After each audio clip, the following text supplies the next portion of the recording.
Hello friends, அஸ்ஸலாமு அலைக்கும். Welcome to buds to bloom. இன்றைக்கி நம்ம பார்க்க போகிறது எல்லாத்துக்குமே ஒரு பயன்படக்கூடிய குறிப்பு. இது மீன் இன்றைக்கி நான் எப்படி சுலபமாக உங்களுக்கு கழுவுறது அப்படின்னு தான் சொல்ல போகிறேன். அது மட்டும் இல்லாமல் மீனில் நமக்கு எப்பயுமே ஒரு ஸ்மெல், மீன்னாவே ஸ்மெல்லு தான். அந்த ஸ்மெல்லே இல்லாமல் ஒரு வெஜிடேரியன் அளவுக்கு வீட்டில் ஃபுல்லாகவே மீன் ஸ்மெல் வராமல் எப்படி செய்கிறது தான் சொல்ல போகிறேன். இது ஏற்கனவே நான் கழுவி வச்சுருக்கேன். மீன் ஃபுல்லாக கழுவிட்டேன். அப்புறம் தான் எனக்கு யோசனை வந்துச்சு, நம்ம கழுவுற மாதிரியே நம்ம ஃப்ரெண்ட்ஸ்க்கும் சொல்லுவோன்னு. இது பார்த்திங்கன்னா உங்களுக்கே தெரியும், இன்றைக்கி நாங்கள் கிளி மீன் வாங்கியிருக்கோம். ஸோ இது பாருங்கள், ஃபுல்லாக இந்த மாதிரி உள்ளே ஃபுல்லாக ஒயிட் கலரில் இருக்கணும். எல்லா மீனுமே காட்டுறேன். இந்த மாதிரி நடு முள் இருக்க இடத்துல, இந்த இடத்துலலாம் ரெட் கலரில் இருக்கும். இது மாதிரி கழுவாத மீன் இருக்குது. இதுக்கு நீங்கள் கடையில் ஒரு 10 ருபீஸ்க்கு ஒரு டூத் ப்ரஷ் வாங்கிக்கோங்க. வாங்கிட்டு கரெக்டாக அந்த நடு வரியில் உள்ள பிளட்டெல்லாம் எடுத்துடணும். நீங்கள் என்ன தான் சில பேர் குச்சியில் கழுவாங்க. மீன் கழுவுறதுக்கு இப்போ வெரைட்டியாக சிசர்லாம் வந்திருக்கு. எது வந்தாலும் உங்களுக்கு ரொம்ப சுலபமாக அந்த நடு இடத்துல உள்ள ரெட் கலரில் இருக்கும். அதுக்கு பேர் ரத்த வரின்னு சொல்லுவாங்க. அது எடுத்திங்கன்னா தான் உங்களுக்கு ஸ்மெல்லே இருக்காது. எவ்வளோ மீன் வாங்கிட்டு ஸ்மெல்லாக இருந்தாலும் இந்த நடு இடத்துல உள்ள பிளட்டு இதை ரிமூவ் பண்ணிவிட்டு செஞ்சிங்கன்னா எந்த வித ஸ்மெல்லும் இருக்காது. அதே மாதிரி உங்களுக்கு டேஸ்ட்டும் நல்லாயிருக்கும். மீனுக்கு மெயினாகவே ஸ்மெல் இல்லாமல் செஞ்சாவே நல்ல டேஸ்ட்டாக இருக்கும்.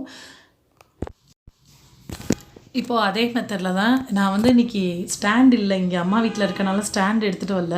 ஸோ ஒரு கையால் செய்கிறனால கொஞ்சம் கஷ்டமாக இருக்குது. நீங்கள் ஒரு கையில் பிடிச்சிட்டு இன்னொரு கையில் க்ளீன் பண்ணிங்கன்னா ரொம்ப ஈஸியாக வரும். ஸோ நிறைய பேர் கேட்டிங்க, ஏன் ஒரே கையில் செய்கிறீங்கன்னு. ஸ்டாண்ட் இல்லை, இன்னொரு கையில் மொபைல் பிடிச்சிருக்கனால தான். ஆல்ரெடி நான் நல்லாவே ஃபுல்லாக கழுவி தான் வச்சுருக்கேன். இருந்தாலும் உங்கள்கிட்ட காமிக்கிறதுக்காக தான் இதை வச்சுருக்கேன். இது மாதிரி நடு இடத்துலையும் ரெட் கலரில் இருக்கும், அந்த முள் இருக்க இடத்துலையும் ரெட் கலரில் இருக்கும். சில பேருக்கு மீன் தலை, அதாவது மீனோட தலை எப்படி க்ளீன் பண்ணுறதுன்னு தெரியாது. அதையும் ரொம்ப சுலபமாக எப்படி க்ளீன் பண்ணுறதுன்னு தான் நான் நெக்ஸ்ட்டில் சொல்ல போகிறேன். ஸோ இப்போ நம்ம நடுவில் உள்ள எல்லாத்தையுமே எடுத்துட்டோன்னா இந்த மாதிரி ஒயிட் கலரில் வந்துடுச்சுனாவே நீங்கள் இதை ஒரு 7 to 9 டைம்ஸ் ஃபுல் மீனையும் கழுவுனீங்கன்னா மீனில் எந்த ஸ்மெல்லுமே இருக்காது. உங்களுக்கு குக் பண்ணுறதுக்கு நல்லாயிருக்கும்.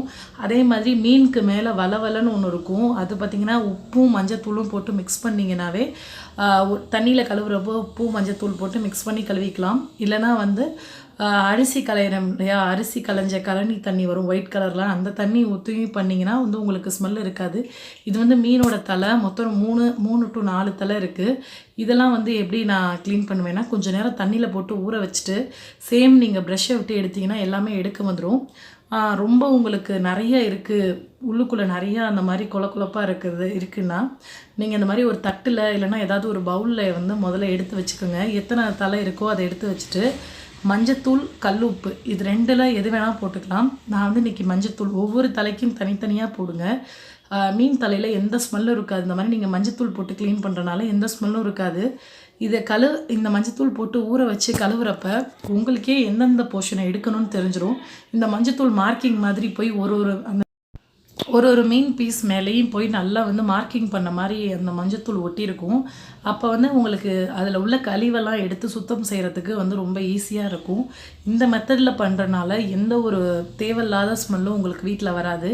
இது கூட நீங்கள் கல்லுப்பு இல்லைனா தூளுப்பு, மெயினாக கல் உப்பு போட்டு நல்லா க்ளீன் பண்ணுறப்ப தேவையில்லாத ஸ்மெல்ல அந்த மேலே ஒட்டியிருக்க எல்லா வளவளப்புமே ரிமூவ் ஆகிடும். அது இல்லாமல் நீங்கள் கடலை மாவு கூட சேர்த்துக்கலாம். இந்த டிப்ஸ் உங்கள் எல்லாத்துக்கும் யூஸ்ஃபுல்லாக இருக்கும்னு நினைக்கிறேன். இது மாதிரி நிறைய டிப்ஸ் வந்துகிட்டே இருக்குது. அதுக்கு நீங்கள் செய்ய வேண்டியது நம்ம சேனல் பட்ஸ் டு ப்ளூமை சப்ஸ்கிரைப் பண்ணிக்கோங்க. தேங்க்யூ.